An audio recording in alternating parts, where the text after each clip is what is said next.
Selamat malam, Bu. Baik, di sini saya akan menjelaskan. Perkenalkan, nama saya Betranto Lensite dengan NIM 10202402.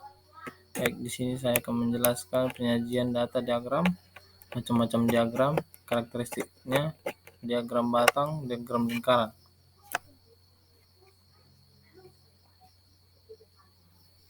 Penyajian data diagram. Penyajian data diagram untuk diagram merupakan salah satu metode yang paling efektif dalam biostatistik. Untuk memvisualisasikan informasi secara jelas dan mudah dipahami, diagram digunakan untuk menampilkan hubungan antar variabel, menunjukkan pola distribusi data, serta membantu dalam pengambilan keputusan berdasarkan hasil analisis statistik.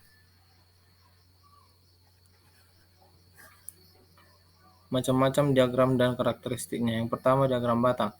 Penyajian data dengan menggunakan gambar atau balok disebut diagram batang. Untuk menggambar diagram batang diperlukan sumbu datar atau sumbu tegak. Sumbu datar dan sumbu tegak dibagi menjadi beberapa skala bagian yang sama.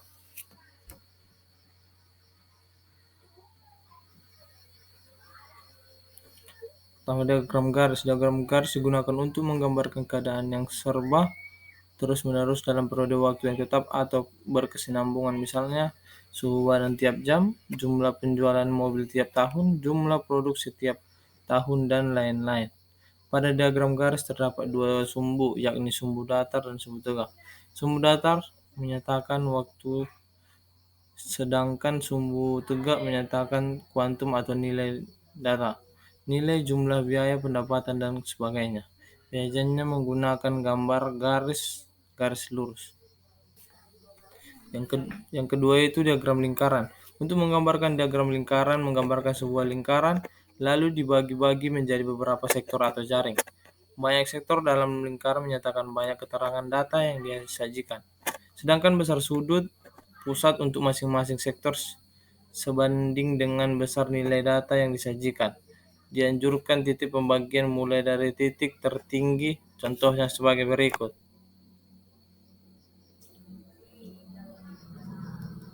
Yang pertama, diagram lambang. Diagram lambang sangat cocok untuk menyajikan data kasar, sesuatu hasil sebagai alat visual bagi orang awam. Setiap satuan dijadikan lambang sesuai dengan macam ditanya. Di sini terdapat gambar yang dimana diagram lambang.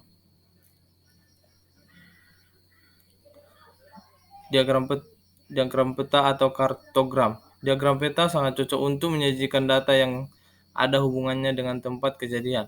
Salah satu contoh terkenal ialah peta perakiraan cuaca yang disarankan oleh TVRI setiap malam setiap acara dunia.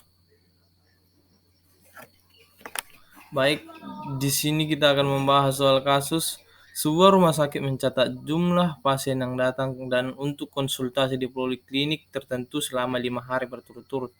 Beberapa adalah jumlah pasien yang tercatat dalam setiap hari.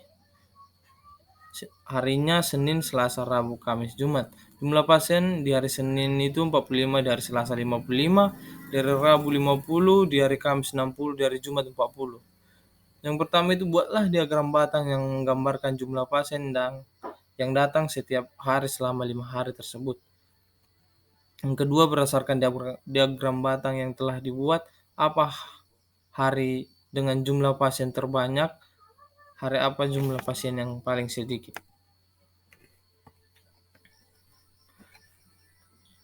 Baik, untuk pembahasannya, yang pertama itu diagram batang. Untuk membuat diagram batang berdasarkan data di atas, Anda menggambarkan batang dengan sumbu horizontal X yang mewakili hari-hari Senin sampai Jumat dan sumbu vertikal Y itu contoh diagram batang.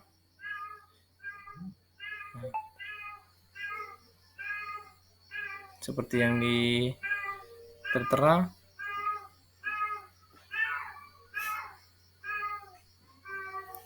Untuk yang kedua itu analisis berdasarkan diagram batang. Hari dengan jumlah pasien terbanyak yaitu Kamis dengan jumlah 60 pasien. Hari dengan jumlah pasien yang paling sedikit itu adalah Jumat dengan 40 pasien.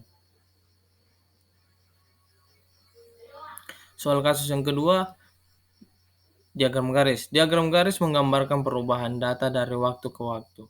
Dalam hal ini kita akan membuat sumbu horizontal X untuk minggu dan sumbu vertikal Y untuk jumlah pasien.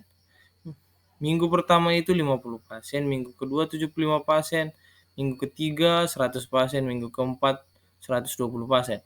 Buatlah diagram garis dari soal di atas.